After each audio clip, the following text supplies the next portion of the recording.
sa Papa Dudut Stories, ikaw ay hindi nag-iisa.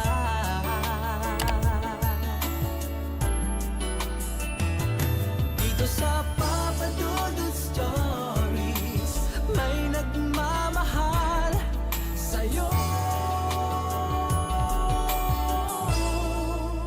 Papa Dudut Stories. Papa Dudut Stories. Dear Papa Dudut, sa lahat po ng mga nakatutok ngayon, huwag pong kalimutan mag-like, mag-share at mag-subscribe. Maraming salamat po sa inyong lahat.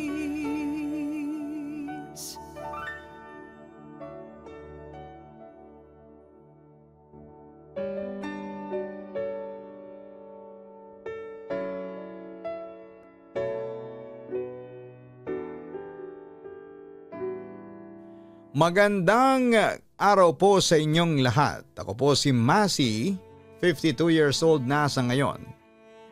Nakatira sa Paite, Laguna. Pero dati kaming nakatira noon sa Navotas.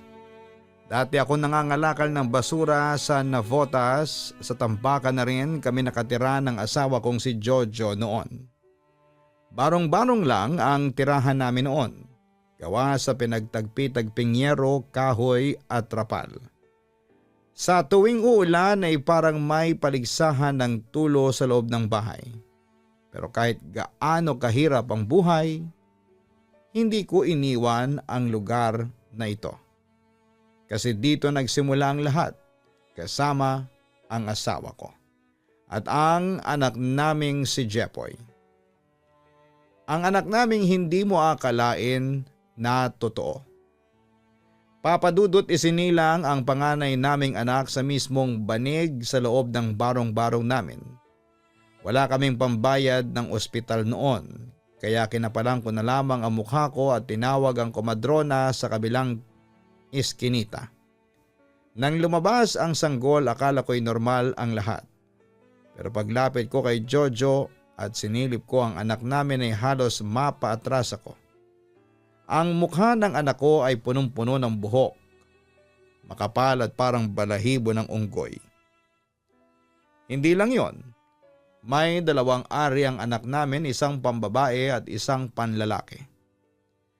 Ang natatandaan ko, ang sabi ng doktor na tumingin noon sa anak ko, ang makakapal na buhok sa katawan niya ay tinatawag na werewolf syndrome. Tungkol naman daw sa dalawang kasarian ng anak namin, ang pagkakatanda ko lamang ay tinatawag daw itong hermaphrodite. Napatingin ako kay Jojo na nanlalambot pero pilit na ngumingiti. Masi, anak pa rin natin yan, hindi ba? Mahina niyang tanong. Hindi ko alam kung paano sasagot. Kahit ako pa ang ina ng bata ay hindi dahil hindi ko kayang tanggapin, kundi dahil natatakot akong hindi kayanin ng anak ko ang panghuhusga. Pero kahit na ganoon ay nilapit ko ang anak namin sa dibdib ko at mahigpit ko siyang niyakap. Oo, anak pa rin natin siya at walang sino man ang may karapatang manghusga sa kanya. Yun ang sabi ko noon kay Jojo. Ang buong akala ko noon ay hindi tatanggapin ng asawa ko ang anak namin. Pero nagkamali ako dahil eto pa ang unang kumarga sa sanggol at hinagkan pa niya ito. Sa kabilang banda, kahit ako pa noon ang ina ay parang hindi ko kayang tanggapin ang anak ko. Mahal ko ang anak ko pero labis akong nag-aalala sa magiging kinabukasan nito. At saka mahirap lang kami. Paano namin mabubuhay ang anak namin sa mundong alam naming mapanghusga? Masi, nararamdaman kong nahihirapan kang tanggapin ang kalagayan ng anak natin. Pero nakikiusap ako sa iyo na huwag tayong sumuko. Ang sabi ni Jojo sa akin. Hindi ko alam kung bakit tayo binigyan ng ganitong pagsubok ng Diyos. Mahirap na nga tayo tapos lalo pa tayong maghihirap dahil sa anak natin. Ang sabi ko habang puno ng emosyon. Oo, mahirap itong kakaharapin natin. Pero kung magkasama tayong dalawa ay makakaya natin to. Masi, magpakatatag tayo. Dagdag pa ni Jojo sa akin. Sa puntong yon ay umiyak na ako. Hindi ko mapigilan noon ang matinding emosyon na nararamdaman ko. Ano bang kasalanan natin? Bakit puro kamalasan ang dumarating sa buhay natin? Hysterical kong sabi. Ngunit agad akong inalo ng aking asawa. Huwag nating ituring na malas ang anak natin. Hindi ibibigay ito sa atin ng Diyos kung hindi natin kaya. Malay natin may nakatagong biyaya pala ang nakalaan sa buhay natin pagkatapos nito. Aniya. Samantala pinangalanan namin siya ng Jesus Apolonio dahil para sa amin ay isa siyang bigay ng Diyos sa aming mag-asawa. Naniniwala kami ni Jojo na kahit kakaiba ang itsura ng anak namin ay may dahilan kung bakit siya isinilang sa amin. Sa mga unang taon niya ay hindi namin siya pinalabas. Ayaw naming masaktan siya at ayaw naming pagtawanan siya ng ibang tao. Tuwing may kakatok sa bahay, agad siyang isinisiksik ni Jojo sa ilalim ng kulambo para lamang hindi siya makita. Pero dumating ang araw na hindi na pwedeng itago ni Jojo at maging ako, si Jesus Apolonio o mas kilala sa palayaw niyang Jepoy. Lumalaki siyang matalino, mapagmahal at masayahin. Kaya nang sumapit ang tamang edad ay ipinasok namin siya sa pampublikong paaralan. Doon na nga nagsimula ang totoong laban. Sa unang araw pa lamang ay umuwi si Jepoy na walang imik. Tinanong namin kung ano ang nangyari pero hindi siya nagsasalita. Kinabukasan ay narinig namin mula sa kapitbahay na sinigawan daw siya ng unggoy ng ilang bata. May isang batang babae pa raw na napaiyak nang makita siya. Mama, aso na may tsinelas, ang sigaw daw nito habang tinuturo si Jepoy. Hindi na bago sa akin ang ganitong klase ng trato. Kami nga mag-asawa, basurero at basurera lang, madalas ding pagsarahan ng pintuan. Pero iba ito. Anak ko ang pinagtatawanan. Anak ko ang tinatawag na hindi tao. Ang sakit, gabi-gabi ay umiiyak ako habang pinupunasan ng gasgas sa tuhod ni Jepoy. Gasgas na dulot ng pambubuli. Si Jojo naman ay umiiwas. Ayaw niya sigurong makita niya na nasasaktan din ako. Minsan ay tinatanong ako ni Jepoy habang kumakain kami ng lugaw. Nay, tao ba ako? Napahinto ako at hindi ko alam kung saan ko huhugutin ang lakas para sumagot. Pero tinignan ko siya sa mata at mahina kong sinabi, tao ka anak. Pero hindi ka lang basta tao, mas higit ka pa. Habang tumatagal ay lalong lumalalim ang tanong sa mga mata ni Jepoy. Sa eskwelahan, kahit guro ay hindi alam kung paano siya hawakan. May mga pagkakataong pinapatawag kami at pinakikiusapan na huwag na lang papasukin ang anak namin. Pero matigas si Jojo. Hindi siya ang problema. Ang mundo lang ang hindi marunong tumanggap, ang sabi niya. Isang araw habang pauwi si Jepoy, inabangan siya ng 3 batang lalaki. Tinulak siya sa putikan, kinutya at pinagtawanan. Ano ka ba talaga? Babae o lalaki? O baka naman halimaw ka? Tama, halimaw ka. Wika ng isang bully sa anak ko sabay tawa. Kung hindi lang niligtas si Jepoy ng isang matandang basurero na madalas naming makita sa gilid ng paaralan ay baka nasaktan pa siya ng husto. Ang matanda si Mangkulas ay naging kaibigan ni Jepoy. Doon sa gilid ng paaralan sa tabi ng tambakan, tinuruan niya ang anak kong gumuhit. Sa sirang karton, ketchup at tinunaw na lapis, natuto si Jepoy na magpinta. Unang iginuhit niya ang sarili niyang mukha. Pero hindi punong-puno ng buhok. May ngiti, may araw sa likod at may nanay at tatay na yakap-yakap siya. Nang ipakita niya sa amin yon ay napaiyak pa kami ni Jojo. Samantala bukod sa pagpipinta ay tinuruan din ni Mangkulas si Jepoy na umukit sa kahoy gamit ang paite at iba pang gamit sa paglililok. Nagsimula sa simpleng ukit pero hindi nagtagal ay natuto ng husto si Jepoy sa paglililok. Napansin namin kaagad yon ni Jojo. Pero papadudot hindi namin inisip noon na yung talento niyang yon ang makakaahon sa amin sa kahirapan. Kaya binaliwala lang namin at inayaan na lamang ang anak namin na malibang.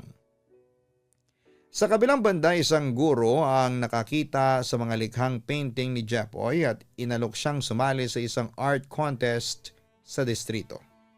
Wala kaming pambili ng gamit kaya naghukay ako sa tambakan ng sirang brush, lumang krayola, kahit sirang lipstick. Gamit ang mga yon, pininta ni Jepoy ang isang batang nakangiti kahit tinatadyakan ng mga tao.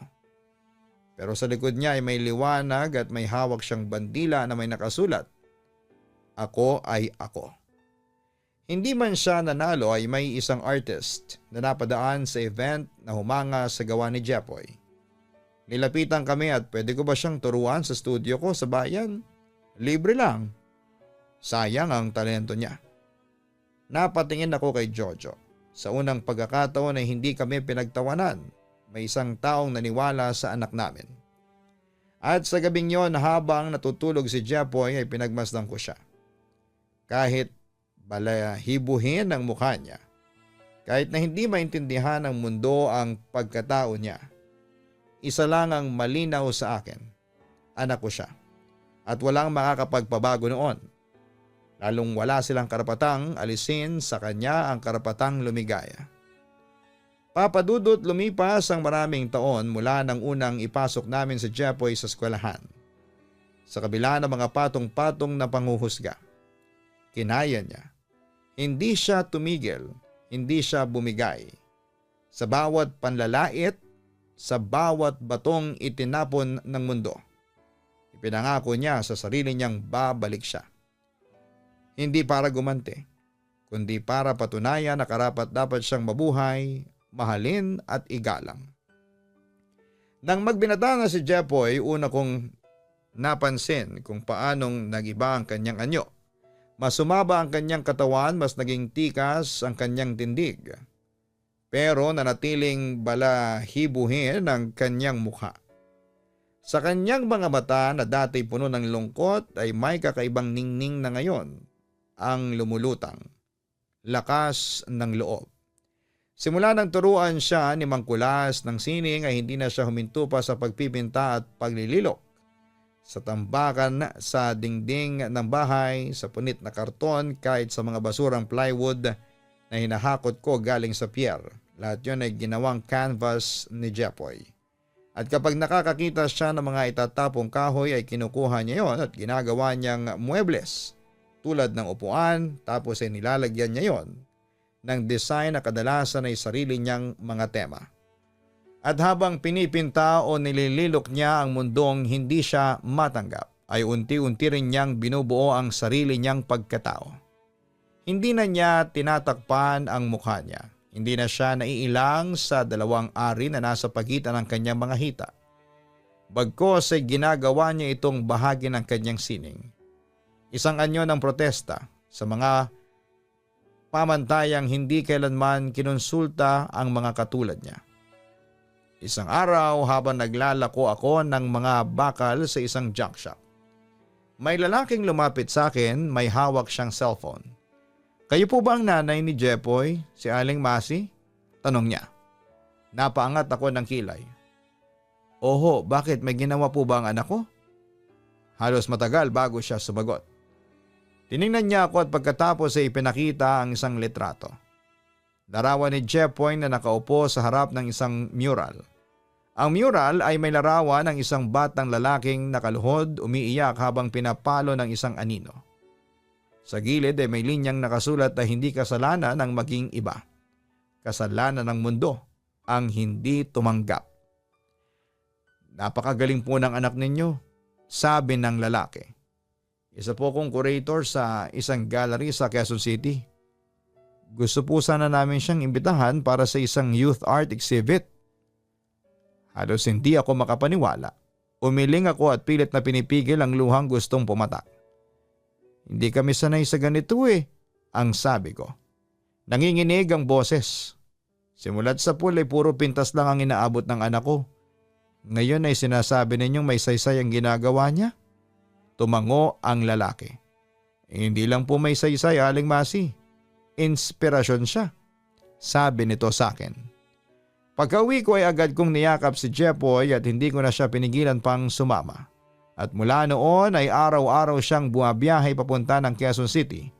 Dala-dala ang kanyang backpack, pintura at mga pangarap na kahit kailan ay hindi niya tinanggap na imposible.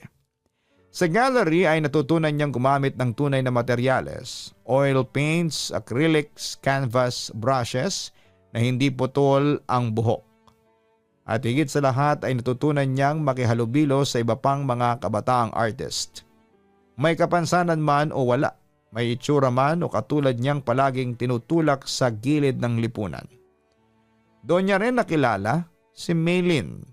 Si Maylin ay isang dalagang naka-wheelchair, paralisado mula bewang, bababa dulot ng aksidente sa pagkabata.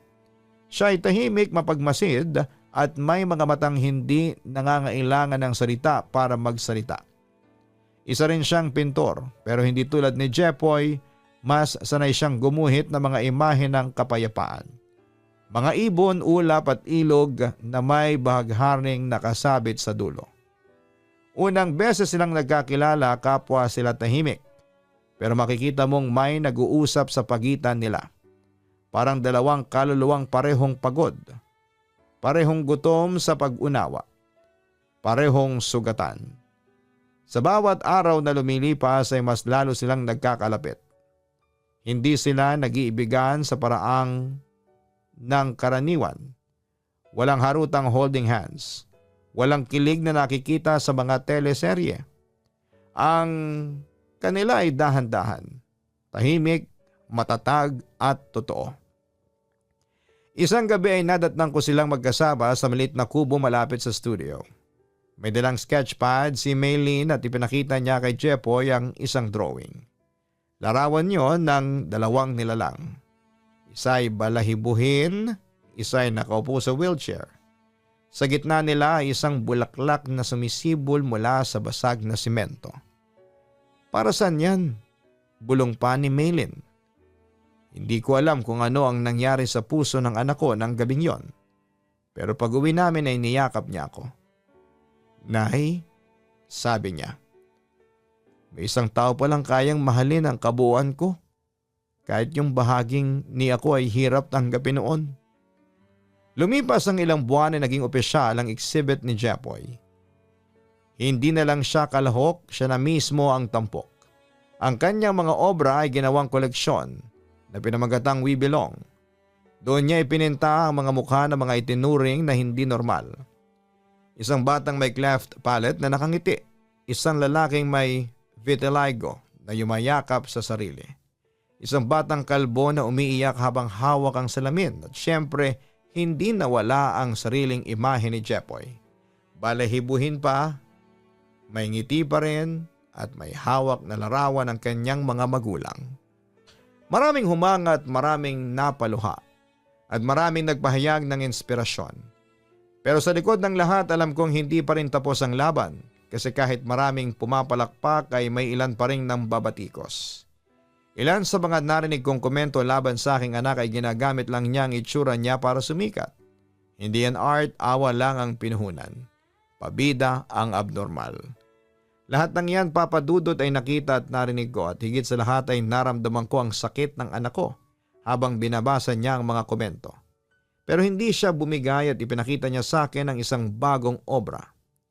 Isang puso na may mga tinik pero patuloy pa ring tumitibok. Sa ilalim ay may nakasulat. Hindi ako perpekto pero ako'y totoo. Samantala nagkaroon si Jepoy ng munting gallery sa Navotas. Gawa pa rin sa tagpi-tagping materyales.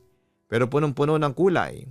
Si Maylin kasama namin si Mangkulas kahit matanda na ay lagi nakaupo sa gilid para magkwento. At si Jepoy araw-araw ay nagtuturo sa mga batang ayaw pumasok sa eskwela dahil tinutukso. Dito walang tukso, walang pintas. Dito lahat ng anyo, lahat ng kasarian, lahat ng katauhan ay tinatanggap. Natatandaan ko pa noon may isang TV show ang nag-feature sa buhay ni Jepoy.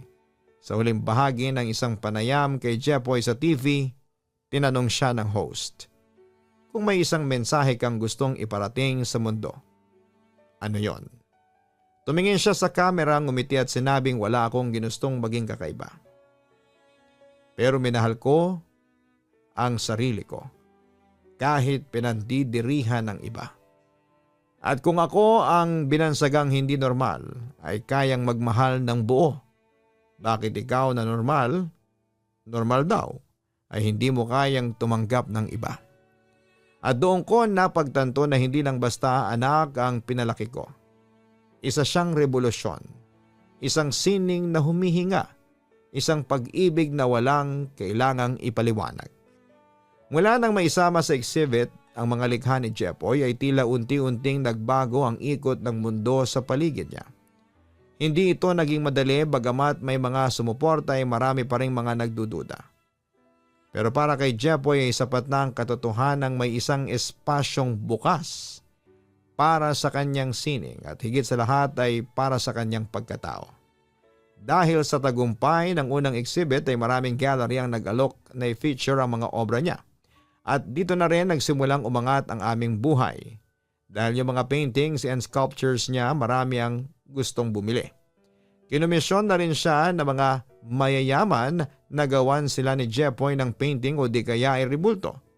Lumaki ang kita ni Jepoy hanggang sa yun na nga, yung tirahan naming barong-barong ay naging 2 palapag na apartment. Nakabili din kami ng sariling jeep at sasakyan. At nakakapagnegosyo kami ni Jojo ng bigasan na lalong umasenso dahil sa popularidad ni Jepoy sa aming lugar. Isang araw ay dumating ang liham mula sa isang kilalang art foundation sa Italy. Inimbitahan si Jepoy upang maging bahagi ng isang international art camp. Isang programang tatagal ng 1 buwan kung saan ang mga kabataang artist mula sa iba't ibang bansa ay magsasama-sama upang lumikha ng sining na may tema ng pagkakaiba at pagtanggap. Nang mabasa ito ni Jepoy ay tila natigilan siya, hindi dahil sa takot na hindi niya kaya, kundi sa takot na baka hindi pa siya handang iwan ang tahanan, sina Maylin at ang bagong mundong kanyang itinayo. Ano sa tingin mo, Nay? Tanong niya sa akin habang nakaupo kami sa tapat ng gallery. Minamasdan ng mga batang estudyanteng tinuturuan niya. Tingin ko, sagot ko habang pinagmamasdan ng langit. Panahon na, anak, para makita mo rin kung anong kulay meron sa labas ng lugar natin. Tahimik lamang siya. Maya-maya'y niyakap niya ako at saka tumango. Dumating ang araw ng pag-alis niya. Buong barangay ang naghatid sa kanya sa airport. Si Maylin tahimik lang habang hawak ang kamay ni Jepoy. Wala silang sinabi pero ramdam mong mahirap ang paghihiwalay. Sa unang pagkakataon ay iiwan ni Jepoy ang lahat ng pamilyar sa kanya. Sa unang pagkakataon ay haharap siya sa mundo. Hindi bilang tagatanggap ng awa, kundi bilang kinatawa ng sining at katotohanan. Pagdating naman sa Italy ay maraming bagay ang bumungad sa kanya. Mga gusaling halos abot langit, mga artist na may kanya-kanyang estilo at kwento. At isang wika ng sining na hindi nangangailangan ng salita. Agad na tinawagan kami ni Jepoy para ikwento sa amin ang ganda ng bansang Italia.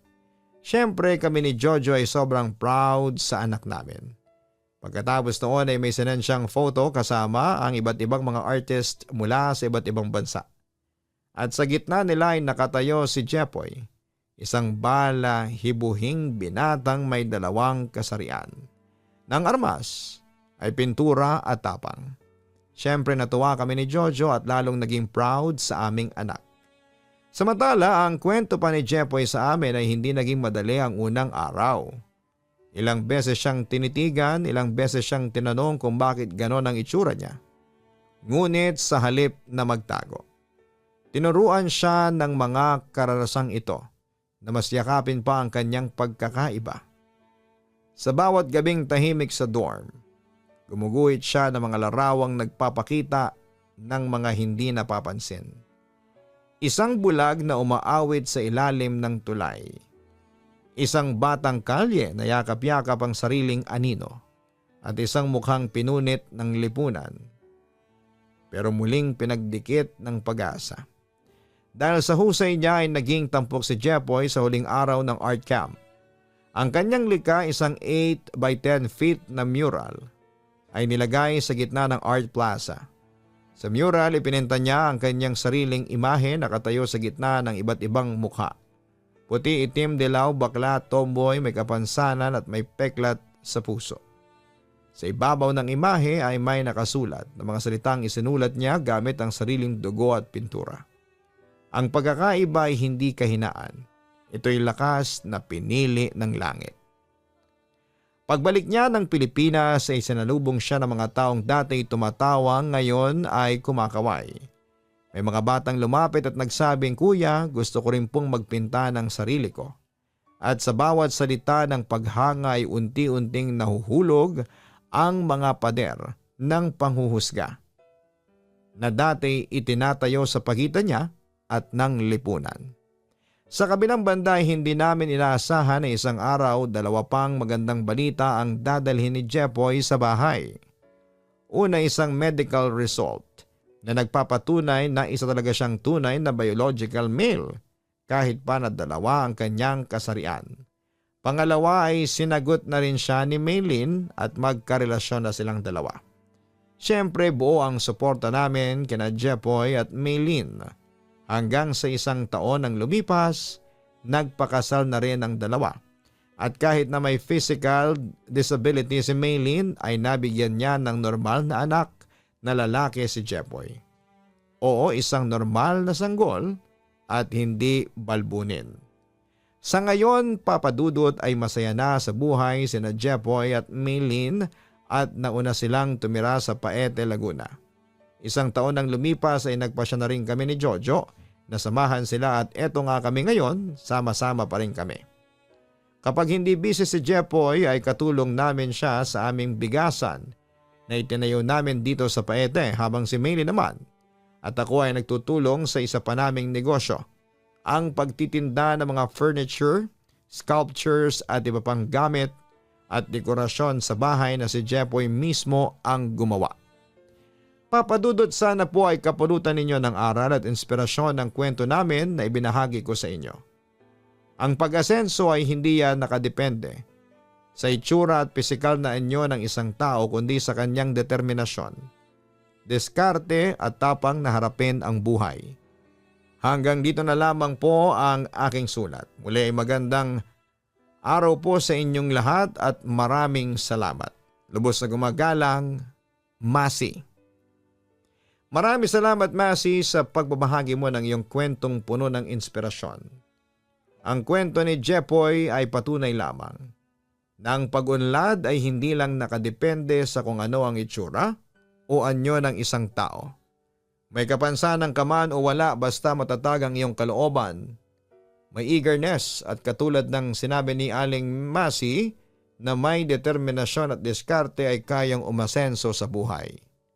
Samantala, huwag din nating silang ituring na kakaiba o pandirihan dahil sa kanilang sakit.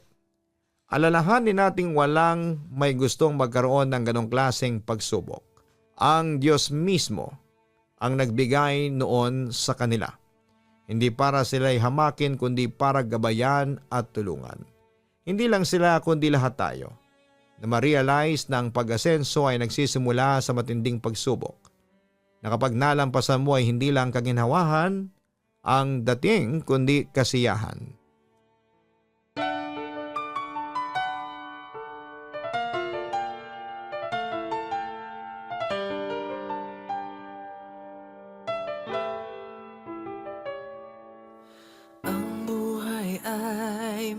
mahiwaga,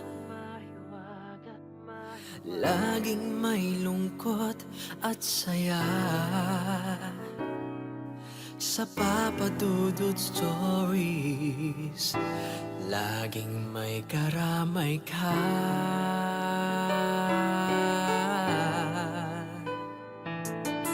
Mga problemang kaibigan,